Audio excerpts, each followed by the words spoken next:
नमस्कार। Capital TV देख रहे हैं आप। मैं हूं आपके साथ हर्ष भारद्वाज। कैपिटल टीवी के इस खास शो बात पते की में आपका बहुत बहुत स्वागत है। बात उत्तर प्रदेश की सियासत की ही करेंगे, जहां पर अखिलेश यादव लगातार ये कह रहे हैं कि लोकतंत्र खतरे में है। अखिलेश यादव का एक बार फिर से ये नैरेटिव गढ़ना कि संविधान खतरे में है, लोकतंत्र खतरे में है, कितना रंग लाएगा, क्योंकि योगी आदित्यनाथ की तरफ से भी उसका जवाब दिया गया है। क्या अखिलेश यादव ये सोच रहे हैं कि 2027 में उनका ये नैरेटिव काम आ पाएगा? आज इसी मुद्दे पर चर्चा करेंगे। दो खास मेहमान मेरे साथ जुड़े हैं। बीजेपी से वीनू मेनन साहब हैं। वीनू मेनन साहब, आपका बहुत बहुत स्वागत कर रहा हूं। आप मेरे साथ जुड़ रहे हैं, आपने समय निकाला। साथ ही साथ अधिकार पार्टी से मेरे साथ इस वक्त जुड़ रहे हैं असलम बेग साहब। असलम बेग साहब, आपका भी बहुत बहुत स्वागत है। आप विपक्ष का पक्ष रखेंगे और सत्ता पक्ष का पक्ष वीनू मेनन साहब रखेंगे। क्या कहेंगे बीनू मेनन साहब, क्योंकि बीजेपी पर लगातार समाजवादी पार्टी हो, कांग्रेस हो, तमाम विपक्ष ये आरोप लगा रहे हैं कि लोकतंत्र की हत्या हो रही है और संविधान को पूरी तरीके से खत्म करने की कोशिश हो रही है। इसको लेकर जब लोकसभा चुनाव में समाजवादी पार्टी गई तो लोकसभा चुनाव में कितनी सीटें आई वो आप भी जानते हैं। हाँ, हम इतना जरूर कह सकते हैं कि उपचुनाव में ये पैंतरा समाजवादी पार्टी का काम नहीं आ पाया। लेकिन वाकई कहीं लगता है आपको कि एक बार फिर से जब समाजवादी पार्टी पीडीएफ फॉर्मूले, संविधान और लोकतंत्र का नैरेटिव लेकर जा रही है तो आपको खतरा है? तो देखिए, ये समाजवादी पार्टी हो चाहे वो पूरा विपक्ष हो, इनका क्या है। अगर इनके मुताबिक रिजल्ट आता है, कहीं पे ये सीट जीतते हैं, तो वहां पे ऑल इज वेल। जहां पे हार जाते हैं वहां पे वोट चोरी हो जाती है, कॉन्स्टिट्यूशन खतरे में आ जाता है, और हर तरह के नरेटिव्स गढ़ने की ये कोशिश करते हैं। और ये अखिलेश यादव किस संविधान की बात करते हैं, किस कॉन्स्टिट्यूशन की बात करते हैं? वही जो टैक्स पेयर्स का पैसा लेकर सेवाई महोत्सव अपने एंसेस्ट्रल गांव में जो है सिपाही महोत्सव मनाते हैं। 1234 करोड़ रुपए जो है 2012 से 2016 तक उन्होंने टैक्स पेयर्स के पैसे को उड़ाया। क्या इसको डेमोक्रेसी कहते हैं? क्या इसको डेमोक्रेसी कहते हैं कि अतीक अहमद जो है, जिन उनके वहां पे कोई पुलिस कर्मी जाते हैं, उनको स्टेशन में बुलाया है, उस पुलिस कर्मी को मार दिया जाता है, उनकी खाल उधेड़ कर उन्हें चौराहे में छोड़ दिया जाता है। और वही अतीक अहमद जो है फिर पुलिस वालों को घर पे बंधक बना लेता है और मुलायम सिंह जी कहते हैं तुम्हारी मेरी कसम, उन पुलिस वालों को छोड़ दो। क्या ये कॉन्स्टिट्यूशन है? क्या ये हमारे देश का संविधान है? ये गुंडे और माफियाओं का साथ देना इनके लिए संविधान है। और इन्हीं के पिताजी हमारे स्वर्गीय जो मुलायम सिंह जी है, क्या कहते हैं जब बलात्कार जैसी घिनौनी क्राइम होते हैं, तो कहते हैं लड़कों से गलतियां हो जाती हैं। क्या इसको ये कॉन्स्टिट्यूशन कहते हैं? क्या इसको ये डेमोक्रेसी का नाम देते हैं? डेमोक्रेसी आज जब देश, आज प्रदेश विकास कर रहा है, तो इनको बड़ी पीड़ा है, इनको बड़ी वेदना है। ये इन माफियाओं के साथ है जो तालाब की जमीनें, सरकारी जमीनें सब कब्जा करके, जो इनके गुंडे, जो इनके सरगना, इनके जो गुर्गे हैं, सरगना है, यही लोगों ने इन चीजों को, सरकारी जमीनों को अवैध कब्जा करा है। आज वो जमीन, कब्जे कब्जे की जमीनें जब छूट रही हैं, जी। कई करोड़ों रुपए की जो जमीनें जब सरकार को मिल रही हैं, इनको वेदना हो रहा है। क्यों? इनके जो गुंडा गुंडा जो टीम है, इनकी जो फिरौती वाली टीम है, ये आज इनका बिजनेस जा रहा है। फिरौती का बिजनेस बंद हो गया है। आज देखिए ना, यूपी में कितना चौगुना विकास हुआ है। आज इंडस्ट्रीज की सेटअप देखिए, जो हुआ है, जो यूपी से एक्सपोर्ट हो रहा है, 1,86,000 करोड़ रुपए का एक्सपोर्ट ग्रोथ हुआ है बिहार में, सॉरी ये उत्तर प्रदेश में। अगर ग्रोथ रेट देखा जाए, जो प्रदेश में ग्रोथ रेट भारत, पूरे भारत के ग्रोथ रेट को एक्सीड कर गया है। जी। भारत का ग्रोथ रेट 11.76 है और प्रदेश का आज ग्रोथ रेट 12.18 है। इन सब से वेदना है, इन सब से जो है पेट दर्द है विपक्ष को, कि भाई प्रदेश विकसित हो जाएगा, विकासशील हो जाएगा, तो इनकी जो ठीक है। इनका असलम बेग, जो आपने नरेटिव सुना है कि वो गढ़ना असलम खत्म बेग हो साहब, जाएगा। बीनू मेनन साहब ये कह रहे हैं कि विपक्ष के पेट में दर्द इसलिए होता है क्योंकि उनका अपना बिजनेस नहीं चल पा रहा है। अवैध अतिक्रमण पर कार्रवाई हो रही है। एक नैरेटिव जो आप गढ़ रहे हैं वो जनता को भी समझ में आ रहा है, चाहे तमाम विपक्षी पार्टियां हो, कांग्रेस हो, समाजवादी पार्टी हो, तमाम विपक्षी पार्टियों हो, आप भी विपक्षी पार्टी से ही हैं। क्या कहेंगे इस बारे में, क्योंकि क्या वाकई ऐसा है और एक नैरेटिव आप लोग गढ़ने का काम कर रहे हैं जिसे बीजेपी नकार रही है? जी बिल्कुल। मैं अभी उनकी बात को सुन रहा था हम्म। और जो बता रहे थे कि सपा पार्टी का जो नैरेटिव सेट किया जा रहा है, हम्म। और उन्होंने अपनी बात में ये भी कहा कि अतीक अहमद जैसे गुंडे के ऊपर कार्रवाई करती है। मुझे बड़ा दुख हो रहा है ये बात सुन करके कि अतीक अहमद, जिसको उत्तर प्रदेश की जनता ने सांसद के रूप में कई बार चुना, कई बार विधायक के रूप में चुना, और पुलिस कस्टडी में उनके ऊपर जानलेवा हमला हुआ, हम्म।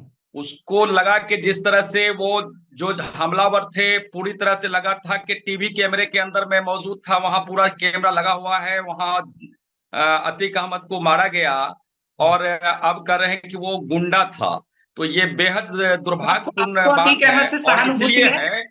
ये आपको अतीक इसलिए अहमद है से कि उनका सहानुभूति है? नाम अतीक अहमद है। हम्म। अगर उनका नाम अतीक अहमद नहीं होता, उसके हम्म। नाम के जगह कोई और नाम होता, तो फिर इतना बड़ा नहीं होता।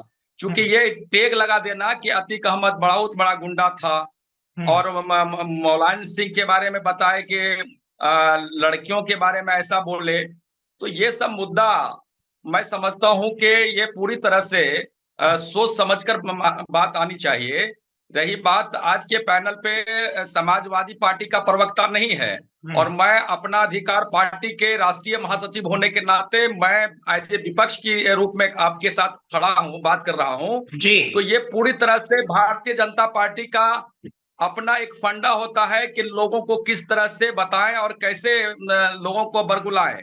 विकास की गति कितनी है उत्तर प्रदेश के अंदर में, ये तो हम लोग देख रहे हैं, नजर के सामने है। अब रही बात कि उत्तर प्रदेश में समाजवादी पार्टी का जो मुस्लिम और माई समीकरण, यादव वोट का जो समीकरण है, जी। उसको लेकर के शायद मुझे लगता है कि भारतीय जनता पार्टी के अंदर में थोड़ी बेचैनी होती है। लेकिन जब विकास की अगर बात है तो विकास ठीक है। के मुद्दे पर आना चाहिए, मैदान में आप आइए, अतीक और अहमद का नाम लेकर वोट पाइए। देखिए मुकाबला आप होगा अतीक उसका। अहमद का नाम लेकर वोट पाइए और वो हिंदुओं का नाम लेकर वोट पाइए, यही तो चल रहा है। मैं ठीक कह रहा हूं? बिनु मेनन साहब क्या यही बिल्कुल। चल रहा है? वो अतीक अहमद से सहानुभूति जता देखिए, रहे हैं और नहीं, देखिए मुसलमानों को देखिए बताना चाह रहे देखिए, हैं। अतीक अहमद इतने ही पाक साफ थे, तो ये जेल में किस चीज से थे? मुख्तार अंसारी बंदूक लहराते थे ओपन जिप्सी में, इनकी तो वीडियोस वायरल है। इनके खिलाफ जो कार्रवाई करने वाले एसपी, उस एसपी को टॉर्चर किया गया, एसपी को ऊपर मुकदमा दर्ज किया गया। और जहां तक विकास की बात है, देखिए यूपी में अकेले 96 लाख एमएसएमईज खुले हैं, और जो योगी राज के बाद 60 लाख नए नौकरी आई हैं सिर्फ इंडस्ट्री से। 14,000 नए फैक्ट्रीज जो है 2007 के बाद यूपी में रजिस्टर हुई हैं। 14,000। पहले क्या था, वहां तो लोग इंडस्ट्री सेटअप करने के लिए डरते थे, फिरौती वसूलने आ जाएंगे। और जहां तक ग्रोथ रेट की बात है, जो जीएसडीपी है उत्तर प्रदेश की, वो आज 29.8 लाख रुपीज है। तो ये विकास है। अगर आप पर कैपिटा इनकम का जो देखेंगे, अगर 2016-17 में अगर आप देखते हैं, तो 52,671 करोड़ रुपए था। आज 2024-25 में 1,08,572 करोड़ रुपए है। तो ये विकास ही तो है। अगर एक्सपोर्ट रेट है, एक्सपोर्ट का ग्रोथ रेट जो उत्तर प्रदेश का अकेला 12.48% है। अगर एक्सपोर्ट ग्रोथ रेट है, अगर एक्सपोर्ट जो ग्रोथ हुआ है, वो 1,86,000 करोड़ रुपए का जो एक्सपोर्ट ग्रोथ हुआ है अकेला यूपी में, तो ये यूपी का विकास ही तो है। अगर यूपी में क्राइम घट गया, तो ये यूपी का विकास ही तो है। अगर आज ये कुख्यात अपराधी, इसमें कौन सा आंकड़ा झूठा है बिनु मेनन साहब का? वो तो आंकड़ा दे रहे हैं। आप अपनी ऑडियो भी ऑन करिएगा असलम बेग साहब, ऑडियो ऑन करके बताइएगा अगर मेरी आवाज आप तक पहुंच रही है, कि ये जो आंकड़ा दिया जा रहा है गलत तो नहीं है। योगी सरकार भी ये आंकड़ा दे रही है कि भैया इतना विकास हुआ है, इतनी हमने सड़कें बनाई हैं, इतने स्कूल खोले हैं, इतने अस्पताल खोले हैं। तो अभी आप कहते हैं कि यहाँ उत्तर प्रदेश का विकास नहीं हो रहा, हिंदू मुस्लिम ये की आंकड़ा बात होती है। किसका है, ये उनसे पूछा जाए। क्या योजना आयोग का आंकड़ा है? ये आंकड़ा कहाँ का है? किस संस्थान से द्वारा आंकड़ा दिया गया? चलिए आंकड़ों की बात कर रहे हैं, तो मैं आपके पास पूछना चाहता हूं, जो अतीक अहमद के बारे में उन्होंने कहा कि वो गुंडा नहीं था, पाक साफ नहीं था, तो क्या था? मुख्तार अंसारी आर्म्स को लहरा रहे थे, वो कौन था? वो मुख्तार अंसारी जंग आजादी की लड़ाई में लड़ने वाले स्वतंत्रता संग्राम के सैनिकों में से उनका परिवार है, जो कांग्रेस जैसी पार्टी के अब राष्ट्रीय आप अध्यक्ष उनका स्वतंत्रता दादा सेनानी हुआ का करता था। परिवार बता वो दीजिए, एक क्या बात कहावत हुई है? है, देश और मतलब समाज के लिए। स्वतंत्रता सेनानी और के एक परिवार में सांसद है, क्रिमिनल आज क्रिमिनल का उनके जन्म नहीं हो घर में सकता? उनके भाई सांसद मेरे है मेरे अफजल प्रिय अंसारी मित्र साहब। मेरे प्रिय तो मित्र, आप मुझे आपको बताएं, मुसलमान, एक स्वतंत्रता अगर आप सेनानी उत्तर के घर में प्रदेश अगर की एक बात क्रिमिनल का करें जन्म हो गया तो जी उसकी से क्या मेरा कर सकते आग्रह हैं? है कि जो अपराधी सूची है उत्तर प्रदेश सरकार का, उसमें मुसलमान कितना है, आप उनका डाटा एक बार बता दीजिए। सिर्फ मुसलमान के देखिए, नाम पर कि अतीक अहमद अपराधी था, वो गुंडा था, क्या कहते हैं मुख्तार अंसारी साहब गुंडा थे, तो ये कह करके ही विकास आप दुबे वोट मुसलमान बैंक था? को अपनाते तो हैं। विकास गुंडा, दुबे आप मुसलमान मुझे था? बताएं, तो विकास लाइट दुबे मशीन गन मुसलमान था? गुंडे के हाथ में मुसलमान नहीं था? होता है तो क्या सिविलियन के हाथ में मेरी विकास होता बात दुबे है? को एक मुसलमान करके था? सुन लिया जाए। बीनू जी, मैं सिर्फ एक बात को सुन लिया, जब मैं समझ रहा हूं कि जी इतने बड़े चैनल पे हम दोनों का आज डिबेट हो रहा है कि जी आप बता रहे हैं कि भारत के बहुसंख्यक समाज को हमेशा डर दिखाते हैं मुसलमानों का, कि मुसलमान अगर आप मुत्तहिद नहीं होगे, आप एक रहोगे तो सेफ रहोगे, बटोगे तो कटोगे। ये देश का सबसे बड़ा बहुसंख्यक समाज को आप बताते हैं। भारत का राष्ट्रपति अल्पसंख्यक नहीं, क्या क्या कहते हैं, बहुसंख्यक समाज से है। चलिए ठीक है, बिजू मैन प्रधानमंत्री साहब आपके बहुसंख्यक सवालों का समाज जवाब से देते है। हैं, लेकिन क्या देखिए, विकास तीन दुबे सेना, मुसलमान जल था? सेना, थल सेना, वायुसेना कि के प्रधान जो है असलम बेग साहब, बहुसंख्यक समाज से असलम बेग है। साहब, आप डर विकास पैदा दुबे करते हैं मुसलमान था? हिंदू समाज आप के बीच अतीक में, अहमद की ताकि बात करते हैं कि आपको वो मुसलमान वोट था, का आप पोलराइजेशन मुख्तार आपके अंसारी की बात फेवर करते में हैं कि हो। मुसलमान था, विकास दुबे मुसलमान नहीं था ना? बिजू मैन साहब जवाब दीजिएगा। विकास दुबे कौन थे? असलम जी, बेग साहब। देखिए, ठीक है, बिजू मैन साहब अब जवाब। जवाब नहीं होगा। देखिए, विनोद अब जी ने देखिए बोले जवाब अंतर दूंगा, मैं कहाँ आपकी आता बात को है। सुन नहीं पा रहा हूँ, देखिए फिर आपको मैं बेग साहब, एक मिनट मेरी बात सुनिएगा आप। अतीक अंसारी हो, चाहे वो मुख्तार अंसारी हो, चाहे अतीक अहमद हो, इसका नाम इसलिए लिया जाता है क्योंकि इन क्रिमिनल्स को बैक करने के लिए आप या दूसरे लोग खड़े हो जाते हैं। और जहां विकास दुबे होता है, विकास दुबे का परिवार उसके सामने नहीं खड़ा होता ये कहकर कि ये क्रिमिनल है। तो यहां अंतर आता है, अंतर सोच की है। अतीक अहमद, आप कह रहे हैं स्वतंत्रता सेनानी के, क्या स्वतंत्रता सेनानी के घर में एक क्रिमिनल का जन्म नहीं हो सकता? एक लाइट मशीन गन लेकर चलने वाला व्यक्ति, उसको आप क्रिमिनल कहेंगे या पंडित या मौलाना कहेंगे? आप मुझे बताइए। वह व्यक्ति, उसके देखिए, खिलाफ जब मुकदमा दर्ज होता है तो एसपी को प्रेशराइज कर दिया जाता है, एसपी के नाम पे मुकदमा दर्ज हो जाता है। वो आज तक 2021 तक वो केस लड़ता है, वो एसपी जिसने जिसने उसके ऊपर मुकदमा दायर करने की जरूरत करी, तथा उसको कहीं का नहीं छोड़ती। और जहां तक अतीक अहमद आप कह रहे हैं, अतीक अहमद सांसद से बड़ा वो गैंगस्टर था। जब पुलिस कर्मियों को अपने आप बंधक बना लेता है तो ऐसे व्यक्ति को आप क्या बोलेंगे? एक मौलाना बोलेंगे, एक पंडित बोलेंगे, क्या बोलेंगे आप मुझे बताएंगे? ऐसे को गैंगस्टर कहा जाएगा। और तत्कालीन मुख्यमंत्री मुलायम सिंह जी क्या कहते हैं? तुम्हें मेरी कसम, उन लोगों को छोड़ दो। क्या ये तरीका होना चाहिए? क्या ये कॉन्स्टिट्यूशन है? या ऐसे गैंगस्टर को उसी दिन ढेर कर देना चाहिए था? आप मुझे बताइए।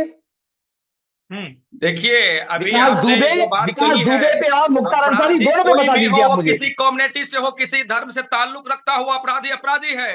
लेकिन आपसे मेरा सवाल है कि अतीक अहमद जैसे लोग ही अपराधी, जिसका आप सरेआम इनकाउंटर होता है, जेल में बंद मुख्तार अंसारी के का जो वीडियो वायरल हुआ था, आपने उसको भी देखा होगा कि किस तरह से उनका बयान हुआ। आज भी उनके परिजन का आरोप है कि उनके साथ क्या हुआ। लेकिन ये आपके सरकार में है, सरकार आपकी है, और आपके सामने में कोई भी धर्म के लोगों सब समान होना चाहिए। राष्ट्र धर्म का निभाना जाना चाहिए, ताकि बिल्कुल, हम इसलिए तो आपके भी विकास हैं, दुबे भी जाता पूरा है, देश आपका मुख्तार है। अंसारी भी जाता लेकिन है। भावना से ग्रसित होकर के किसी एक समुदाय असलम और बेग साहब, समझ में नहीं जाति को आता टारगेट कि नहीं होना चाहिए। बीजेपी के मैं ये लिए बोल रहा नहीं हूँ। नहीं बीजेपी नहीं, के लिए समाजवादी पार्टी, तमाम विपक्ष ये क्यों समझते हैं कि मुसलमान के नाम पर जाति हो रही है, मुसलमानों को टारगेट किया जा रहा है? इस देश में मुसलमान देश का राष्ट्रपति रहा है सर। इस देश में मुसलमान एक राज्य का राज्यपाल भी है। इस देश में मुसलमान अच्छे ओहदे पर भी है। तो ये मुसलमान के लिए ये नैरेटिव बनाना, अखिलेश यादव का कह देना मुसलमानों को प्रताड़ित किया जा रहा है, लोकतंत्र खतरे में है, संविधान खतरे में है, ये तो बिल्कुल सही नहीं है, चाहे तमाम विपक्षी पार्टियों की अगर मैं बात करूं। बिल्कुल, यही जो मैं बात बोल रहा था, जो मैं अभी कहा था, अभी कि यही बात इनको भी कहा जा रहा है, मुस्लिम समाज को भी यही कहा जा रहा है। वो कहने वाले, ये जो मैं बात पहले भी बोल चुका हूं डिबेट के शो में, कि ये किसी भी तरह से मुस्लिम हितैषी नहीं है। ये मुसलमानों को सिर्फ बहला करके, भय दिखा करके अपनी राजनीति करते हैं। और मैं आज क्या कहते हैं, सपा का प्रवक्ता होता तो उनसे भी सवाल होता। सिर्फ योगी जी को मैं कटघरा में लाऊं, ये मेरे लिए नहीं लगता। आज सपा के लोग भी अगर होते तो मैं पूछता उनसे कि सबसे ज्यादा दंगा समाजवादी पार्टी की सरकार में हुआ है, लेकिन वो हमारे आप तो इमरान मसूद की तरह बातें कर रहे हैं कि समाजवादी पार्टी कांग्रेस कहती है कि गठबंधन है, और उसके बाद कांग्रेस बताती है कि समाजवादी पार्टी ने इतने दंगे कर दिए। शायद इसी वजह से बिहार में आयोग है, हार गए कि उनके लिए आप लोग एक नहीं हो पाए। सब्सिडी है, माइनॉरिटी बच्चे के स्कूल के लिए कितना व्यवस्था है किया उन्होंने। ये सब उनको वोट लेना है, वोट की राजनीति करना है, अखिलेश यादव जी को, इससे ज्यादा कुछ नहीं है। विनू मैन साहब, देखिए, अगर आप देखें किसी भी प्रदेश में, किसी भी जिले में, गांव में, अगर आप देखेंगे प्रधानमंत्री आवास योजना के अगर बेनिफिशियरी हैं तो वो हिंदू भी हैं, मुसलमान भी हैं। और जहां मुस्लिम बहुल गांव है, क्या वहां पे क्या इसकी सुविधाएं नहीं हुई? क्या वहां पे सड़कें नहीं बनी? वहां पे डिस्पेंसरियां नहीं बनी? परंतु देखिए, अभी भी हमारे शो में अतीक अहमद को और मुख्तार अंसारी को हमारे बेग साहब इनको डिफेंड करने आ गए, और विकास दुबे को, जैसे मैंने कहा, उनका परिवार में तक डिफेंड नहीं किया।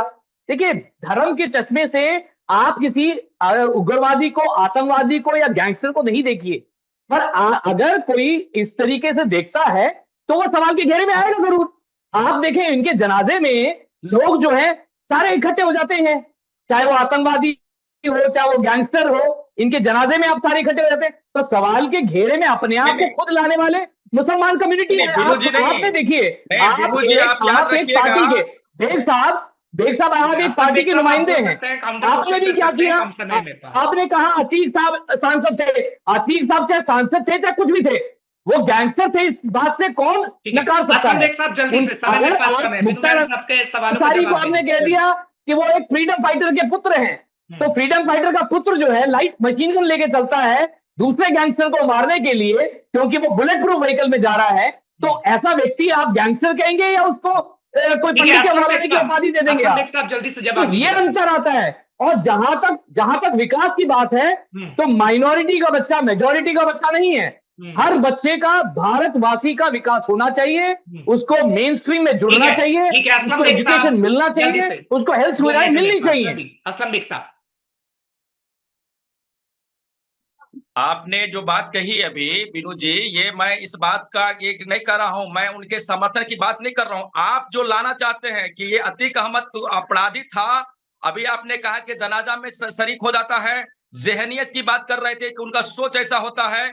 आपको ये भी याद रखना, चूंकि नेगेटिव के अगर परोसेंगे जनता के बीच में तो नहीं चलना है, आप पॉजिटिव बात भी रखिए। आप मुस्लिम समाज ने की वो भी बात रखिए कि जब हमारे देश के ऊपर आतंकियों का हमला हुआ था तो हमारे लोगों ने, हमारे उलमाओं ने भारत की मिट्टी में उसे कफन दफन होने के लिए भी इजाजत नहीं दिया था।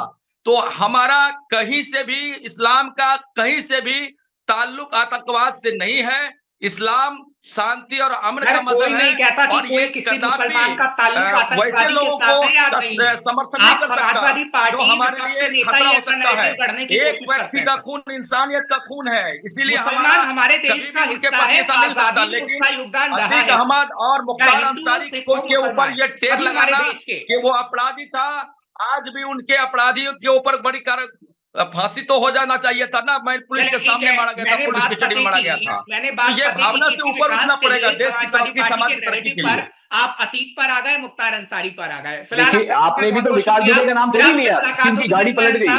और असलम साहब, आपसे मुलाकात होगी, जरूर हम चर्चा करेंगे, विकास का मुद्दा भी होगा। फिलहाल समय मेरे पास इतना ही था, माफी के साथ आपका बहुत बहुत शुक्रिया। फिर मुलाकात होगी, चर्चा करेंगे। फिलहाल साहब और असलम साहब राजनीतिक पार्टी से ताल्लुकात रखते थे, और यही हम समझने की कोशिश कर रहे थे कि कैसे राजनीतिक पार्टियां विकास की बात ना करके एक नैरेटिव करने की कोशिश करती हैं, जो आपने इस शो में देख भी लिया है। बात पते की लेकर कल फिर आपके सामने हाजिर होंगे, मुद्दा नया होगा, मेहमान और भी होंगे। मुझे इजाजत दीजिए, नमस्कार।